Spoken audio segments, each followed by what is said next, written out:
Hi welcome आप प्रणाम पर जय माँ की संगीत चैनल पे और लोकित पूनम शुक्ला चैनल पर आप सबका तहे दिल से स्वागत पर। तो आज हम सब माता जी का एकदम बहुत सुंदर सा एकदम नया पचरा गीत लेके आए हैं। आप सब पूरा सुनिए और कमेंट करके जरूर बताइए कैसन लाग और ज़्यादा से ज़्यादा शेयर करिए। और जे हमारा सबका चैनल अभी तक सब्सक्राइब न करे हो तो प्लीज़ कर लें ताकि आगे भी अच्छा गीत सुने मिले। निमिया की छैया मैया करली सिंगरवा हो कि चली भैलीना हो कि चली भैलीना घूमई गंगा जी के तीरवा हो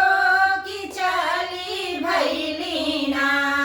घूमई गंगा जी के तीरवा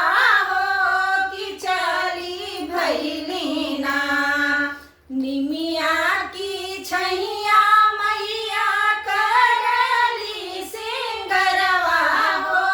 कि चली भैलीना हो कि चली भैलीना घूमई गंगा जे किनरवा हो कि चली भैलीना घूमई गंगा के किनरवा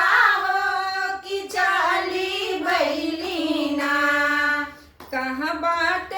केवट भैया बेगे चली आवा हो बैठाई नैया ना हो बैठाई नैया ना हमके झूमरी खेलावा हो बैठाई नैया ना हमका झूमरी खेलावा हो बैठाई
गीत कैसा लगा कमेंट में जरूर बता जाए, और जौन भी भूल चूक हो तो माफ कर जाए।